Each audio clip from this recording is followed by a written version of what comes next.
Hey, authors. Today I want to talk about crowdfunding. It is something that is, I'm going to call it a trend in 2024. This is a fabulous way for authors to help fund their book and also build an audience. So today I want to talk about common mistakes. I'm going to give you 8 of them and how to avoid them.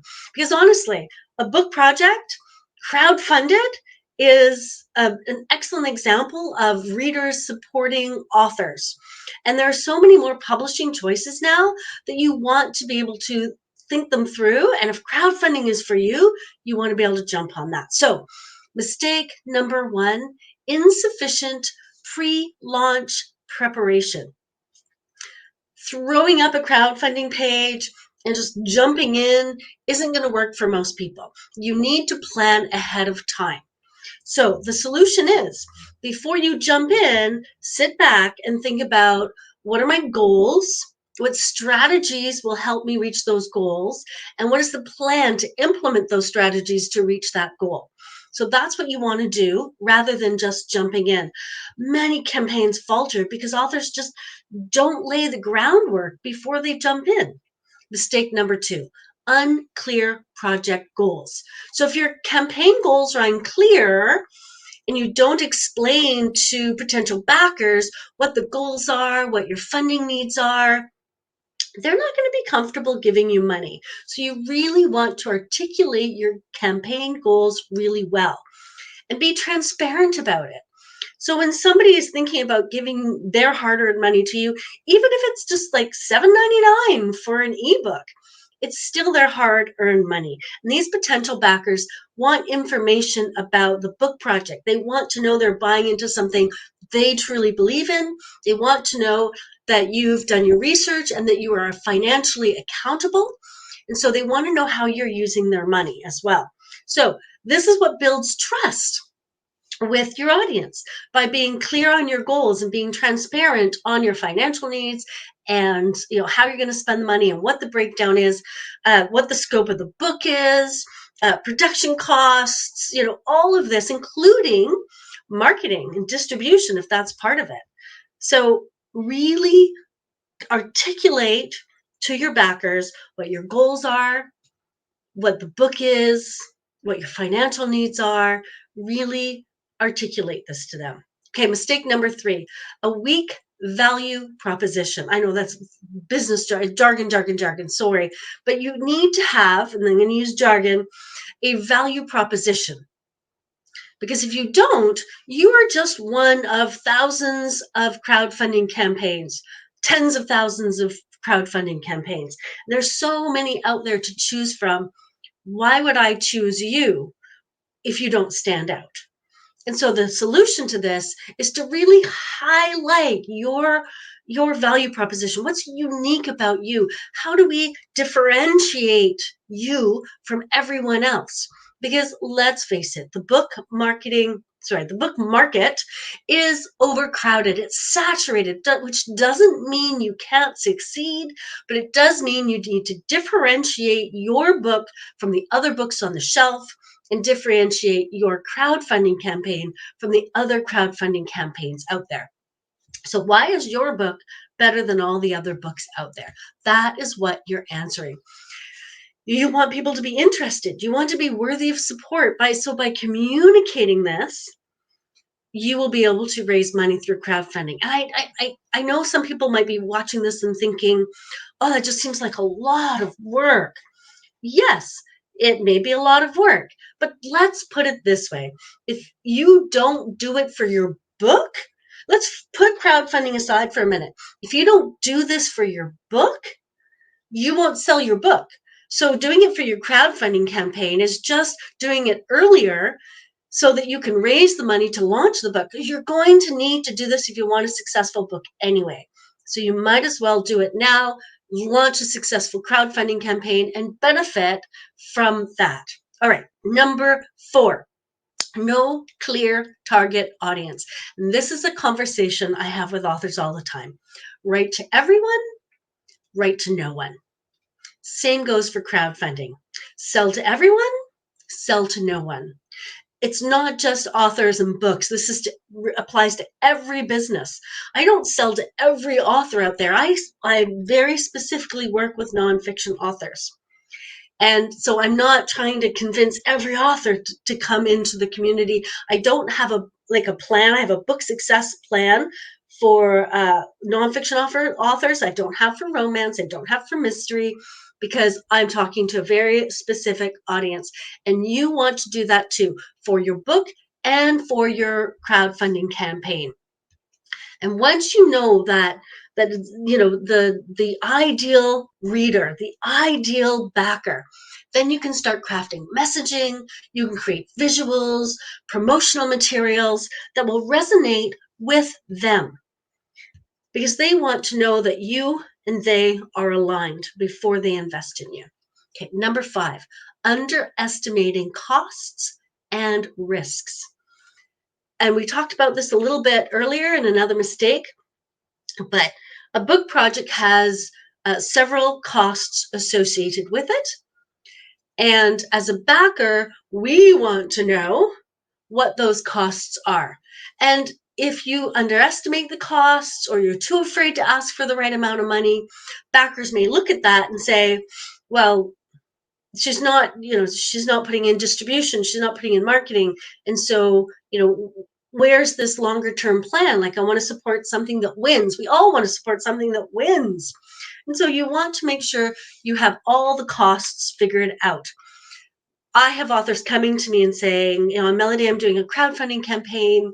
Can you help me work out the costs? Like, what would a developmental edit cost? What would a copy edit cost? What does the book cover cost? And they have this all worked out beforehand, and then that is listed out. And then if there are risks, any risks that may delay the book, or anything that you're aware of, just be upfront about it. This is my timeline, and here are some risks, because investors like to invest in people who understand their needs, the risks, the market. And again, you might think, man, Melanie, this is a lot of work. Why am I going to do all this? The truth is, you're going to have to do all this anyways. You're going to have, if you pay for your book out of your own pocket, you're going to have to figure out what the costs are. You're going to have to have a budget. If you want to be successful, you're going to have to do this anyway. So I say, do it well ahead of time. Use it for crowdfunding and build on it. Okay, number 6, ineffective marketing strategies. When you publish a book, certain ways you publish may affect how you market. Certain goals you have may affect how you market. And understanding that before you're putting your crowdfunding campaign together is really important. And not only are you, so if you think about it, your crowdfunding, you really are crowdfunding for the book. So you're selling the book, but you're selling something a little bigger than the book, right? Because there are rewards and all these other really awesome things. And so you want to have like the right rewards, the right messaging, talking on the right platforms. So you want a comprehensive marketing strategy. This is my strategy. And from that strategy, you want to create a plan that you can execute. And again, you're going to say, oh, it seems like a lot of work, but you want to have a successful book, you're going to have to do it for the book anyway. And so having crowdfunding backers can help you build a bigger audience, can help you sell more books, get your ideas out into the world better, bigger. Okay, number 7, lack of social proof. And this is really, really big. So I'm going to talk about it in 2 ways. One, if you don't have an audience, if you have 0 audience, crowdfunding probably isn't going to work for you.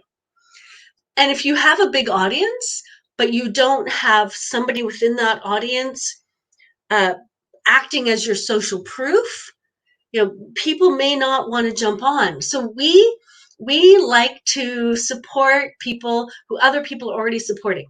We want to invest in things that other people are already investing. Most of us want to wear what other people are wearing and buy shoes that other people are buying. We are a little bit, most of us are kind of like jump on the bandwagon kind of people. So using that idea. And there's nothing wrong with that. Why would I buy a brand new phone that I don't know if it's going to work out or not? There's a group of people who like to be the first to buy everything. Let them go do that. I'm going to see whether they like the phone or not. And then if everyone likes it, maybe I'll go buy it. So it's great to be somebody who decides whether to get into something based on whether it has been successful elsewhere.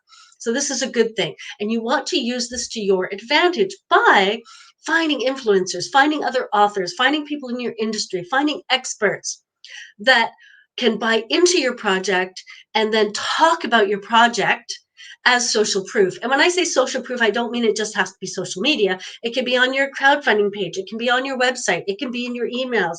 It can be on your social media. So social proof doesn't mean social media proof. It means other people who represent my audience, other people who my audience respects, they like my project, and therefore it's being proven to be a good project so other people can jump on the bandwagon too.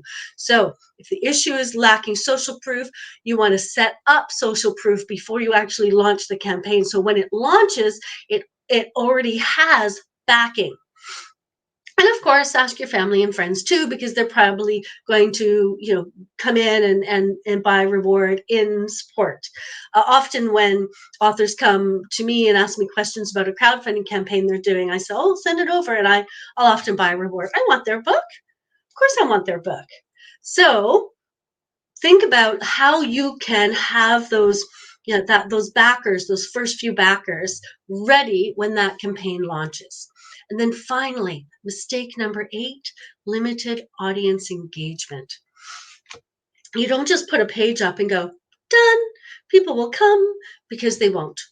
You need to, again, use those initial backers, and then you need to be communicating with them, getting them excited about it, getting them to bring in some more backers. And then those backers, you want to be speaking to them, getting them excited about it, getting them to promote it out for you, and then bringing in more backers. So you want to start this virtuous circle of backers, which means with your audience, you want to engage them early and often. So this is a marketing campaign that requires communication. And if you're communicating well and you're communicating often and you're creating the buzz and the excitement you need to sell your book and to get backers, then you can be really successful. So crowdfunding, excellent way to fund a book project. And it's an excellent way to build an even larger audience. If you're starting at zero, again, don't crowdfund with an audience of zero. You need to start with an audience. But once you have an audience, it can help you fund your book and build an even bigger audience. So there's even more people who are going to buy your book when you publish it. But remember to avoid these crowdfunding mistakes. All right.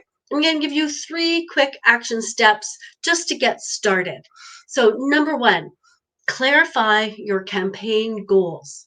Before you start building out a campaign at all, sit down and think, what do I really want out of this? What's in it for me? What is my goal?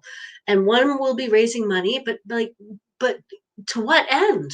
To get the book published, to get the book launched, to get the book promoted, to get the book distributed, to get the book, right? So really think about those goals. And then aside from money, what are my other goals? To build a bigger audience. To maybe another goal is some of the rewards are workshops. And so it's to raise the money and to show people that I'm a fabulous workshop facilitator so that they will buy the book and then come in and buy even more workshops. So really think about your goals. Number 2, identify your target market. Think of it as that one ideal reader potential backer and really draw who they are. I'm not saying that other people can't read your book or back it, but you want to get really detailed on who that ideal person is. And then number 3, have a plan. So sit down for a few minutes and think, where are my backers? How will I engage with them? Will they get a welcome email? Just think about how you'll engage with them when they first start coming. So those are your 3 quick action items. Now, I'm going to do a couple other videos on crowdfunding. One is going to be the essential elements of a crowdfunding campaign, and the other one is going to be steps to crowdfunding success. They will come out in the next couple of weeks, but when they come, I'll put the link in this video, so you will be able to you'll be able to grab that as well and really have a successful crowdfunding campaign, because that's what I want for you. And if you love this, subscribe, because there's always more coming.